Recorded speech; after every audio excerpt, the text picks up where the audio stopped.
Hello everyone, இது உங்க Madras tea கடை. நான் உங்க தினேஷ். ரொம்ப நாள் கழிச்சு நம்ம சேனல்ல இன்னைக்கு ஒரு மூவி ரிவ்யூ தான் பார்க்க போறோம். குணாவுல குகைக்குள்ள கமலஹாசன் பாடுவார்ல, ஆமா. அந்த பாட்டு பாட தெரியுமா? இப்ப பாரு. இன்னைக்கு மூவி ரிவ்யூல நம்ம பார்க்க போற படம் மஞ்சுமல் பாய்ஸ். இது ஒரு மலையாள படம். இந்நேரத்துக்கு இந்த படம் நிறைய பேருக்கு தெரிஞ்சிருக்கும், நிறைய பேர் பார்த்திருப்பீங்க. ஆனா இன்னும் ஒரு சில பேர் பார்க்காம இருந்திருப்பீங்க பாத்தீங்களா, அவங்களுக்காக தான் இந்த ரிவ்யூ. என்னடா இவ்வளவு லேட்டா ரிவ்யூ கொடுக்குறீங்கன்னு கேட்டீங்கன்னா, நானே இந்த படத்தை கொஞ்சம் லேட்டா தான் பார்த்தேன். காசு இல்லப்பா. ஆ? காசு பட் பார்த்த உடனே முடிவு பண்ணிட்டேன், இந்த படத்தை கண்டிப்பா நம்ம ரிவ்யூ பண்ணி ஆகணும்ட்டு. ரிவ்யூனா இது ஒரு கிரிட்டிக் ரிவ்யூ மாதிரிலாம் இல்லைங்க. நான் பார்த்து என்ஜாய் பண்ணேன் பார்த்தீங்களா, அதை உங்க கூட ஷேர் பண்ணி நீங்க ஏன் இந்த படத்தை பார்க்கணும் அப்படின்றத ரீசன் சொல்றது தான் இந்த ரிவ்யூ. இது மஞ்சுமெல்ல டீம்ஸா? மஞ்சுமெல்ல டீம்ஸா? இதே மாதிரி கான்செப்ட்ல தமிழ்லயும் ஒரு படம் வந்திருக்கு. ஆனா ஸ்கிரீன் பிளே ஸ்டோரியில சின்ன சின்ன சேஞ்சஸ் இருந்தாலும் சிமிலர் கான்செப்ட் தான். அது என்ன படம்னு உங்களுக்கு தெரிஞ்சிருந்தா மறக்காம கமெண்ட்ஸ்ல சொல்லுங்க. இந்த வீடியோட எண்டில் நான் அதை உங்களுக்கு சொல்றேன். சரி வாங்க இப்போ இந்த படத்தை பத்தி பேசுவோம். மஞ்சுமெல் பாய்ஸ் இந்த படத்தோட கதைன்னு பார்த்தீங்கன்னா ரொம்ப பெரிய ஸ்டோரிலாங்க. ரொம்ப ரொம்ப ரொம்ப சின்ன ஸ்டோரி தான். அது என்ன சொல்றது, ஸ்டோரின்றதை விட ஒரு சின்ன ஒரு லைஃப்ல ஒரு ஈவெண்ட் மாதிரி வச்சுக்கோங்களேன். கொச்சியில மஞ்சுமெல்ன்ற இருக்க ஒரு ஊர்ல இருக்க ஒரு ஃப்ரெண்ட்ஸ் கேங். அவங்களோட கேங் நேம் தான் மஞ்சுமெல் பாய்ஸ். அவங்க எல்லாரும் ஒரு ஒரு மிடில் ஏஜ், அப்புறம் ஒரு 24 25 வயசுல இருக்கும். இந்த மாதிரி ஒரு கேங்கா இருக்காங்க. அதாவது சின்ன வயசுல இருந்து அவங்க ஃப்ரெண்ட்ஸ், ஓகேங்களா? அந்த மாதிரி ஒரு கேங். அவங்க எங்க ஒரு டூர் போலான்னு பிளான் பண்ணி போறாங்க.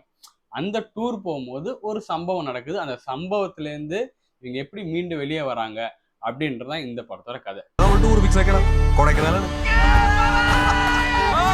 பாத்தீங்களா, நான் சொன்ன மாதிரி கதையா பார்க்கும்போது ரொம்பவே சிம்பிளா தான் இருக்கு. ஆனா அதோட மேக்கிங் பாத்தீங்கன்னா தான் சூப்பரா இருந்துச்சு. மேக்கிங் வைஸ் சொல்லணும்னா, நம்ம மலையாளம் மூவிஸ் எப்பவுமே ரொம்ப கிரவுண்டடா தான் இருக்கும். ரொம்ப ஒரு லார்ஜர் தன் லைஃப் எல்லாம் நம்ம அதிகமா பார்க்க முடியாது. ரொம்ப யதார்த்தமான ஒரு சினிமாவா இருக்கும் பாத்தீங்களா, அதுதான் இந்த படத்தோட ஒரு முக்கியமான பிளஸ்ஸா இருந்துச்சு.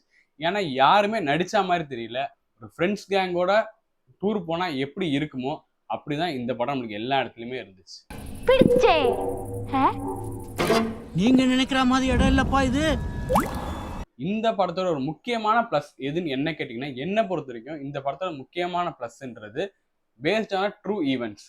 ஆமா, ஏன்னா இது ட்ரூ ஈவெண்ட் அப்படின்ற ஒரே ஒரு காரணம் தான் இந்த படத்தை லாஜிக்ன்ற ஒரு விஷயத்துக்குள்ளேயே யோசிக்க விடாம பண்ணிடுச்சு. ஏன்னா இந்த சம்பவத்தை அனுபவிச்சவங்களே நம்மளுக்கு அந்த கதையை சொல்லும் போது நம்மளுக்கு இதுல எந்த ஒரு கொஸ்டினும் பண்ண வேண்டிய சூழ்நிலையே வரல. ஸோ இந்நேரத்துக்கு இந்த படத்தை நிறைய பேர் பார்த்துருப்பீங்க. பட் இன்னும் இந்த படத்தை பார்க்காதவங்க நான் ஏன் பார்க்கணும், இதுல என்ன இருக்கு அப்படின்னு நீங்க நினைச்சீங்கன்னா, இந்த படம் எப்படிப்பட்ட ஒரு படம்னு சொல்லணும்னா, நீங்க தனியா போய் பார்க்கறதுல இல்ல உங்க ஃபேமிலியோட போய் பார்க்கறது எல்லாருக்கும் நல்லா இருக்கும்.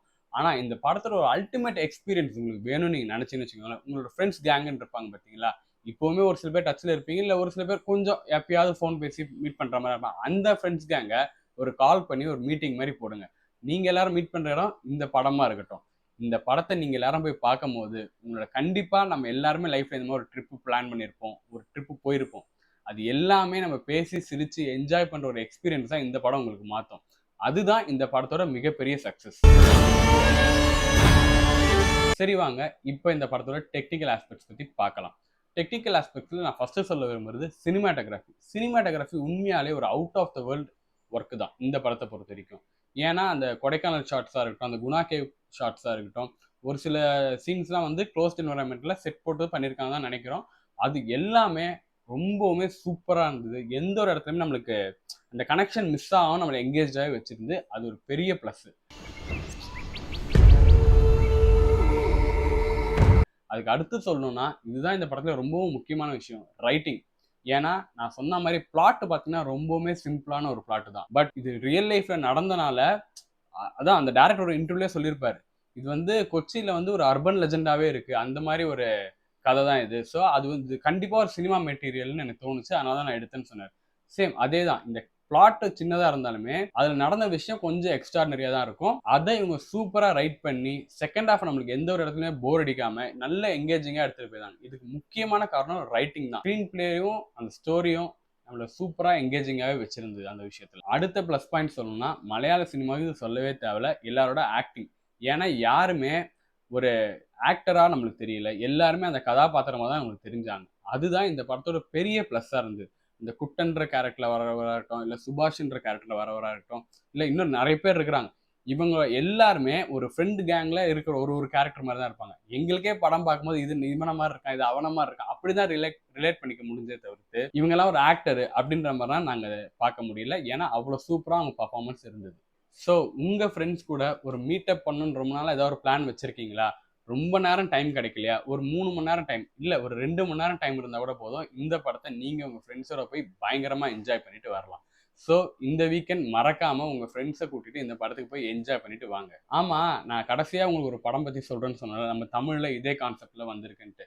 நான் இது அதே மாதிரி படம்லாம் சொல்ல விரும்பல. பட் இதுவும் கொஞ்சம் சிமிலரா இருந்த மாதிரி இருந்தது.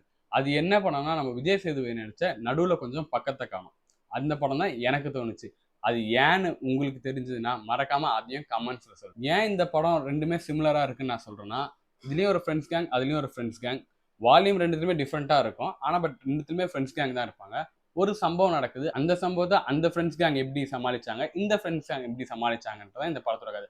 பட் மஞ்சுமல் பாய்ஸ்ல என்ன ஒரு அட்வான்டேஜா இருந்ததுன்னா, இந்த பாட்டு, அதாவது நம்ம குணா சாங் அதை யூஸ் பண்ணதா இருக்கட்டும், அந்த எமோஷன் இன்னும் கொஞ்சம் கனெக்ட் ஆச்சு. ஏன்னா இது கொஞ்சம் எமோஷனலாவே போச்சு. அதுவே நம்ம நடுவில் கொஞ்சம் பக்கத்தை காணோம்னா நம்மளுக்கு ஃபுல்லா காமெடி தான், ஹியூமர் தான். அது நம்ம கடைசி கிளைமேக்ஸ் வரைக்கும் அந்த ஹியூமர்ல எடுத்துட்டு போயிருப்பாங்க. ஸோ ரெண்டுமே டிஃப்ரென்ஸ் என்ன, அந்த ஸ்க்ரீன் பிளே தான். ஒரு படம் ஃபுல் காமெடி ட்ராக்ல போயிருக்கும், இன்னொரு படம் அந்த என்ன நடந்துச்சோ அதை அப்படியே சொல்லியிருப்பாங்க. பட் ரெண்டுத்துலயும் பார்த்தீங்கன்னா ஒரே மாதிரி கான்ஃப்ளிக்ட், ஒரே மாதிரியான சுச்சுவேஷன்ஸ் தான். பட் அது எப்படி நம்மளுக்கு ப்ரெசென்ட் பண்ணியிருக்காங்கன்றதான் ரெண்டுத்துலயுமே இருக்க டிஃப்ரென்ஸ். ஸோ இது என்னோட ஒரு பாயிண்ட் ஆஃப் வியூ தான். இதுதான் இன்ஸ்பிரேஷன், காப்பி அந்த மாதிரிலாம் நான் சொல்லல. எனக்கு தோணுச்சு ரெண்டும் ஒரு சிமிலரான மூவி. பட் ஸ்க்ரீன் பிளேல ஒரு வித்தியாசம் காமிச்சிருக்காங்க, எனக்கு தோணுச்சு. ஸோ உங்களுக்கும் அந்த மாதிரி தோணுச்சுன்னா மறக்காம இந்த வீடியோக்கு ஒரு லைக் போடுங்க. மீண்டும் உங்களை இன்னொரு வீடியோல மீட் பண்றோம். பாய். அன்போடு காதலன் நான் எழுதும் கடிதமே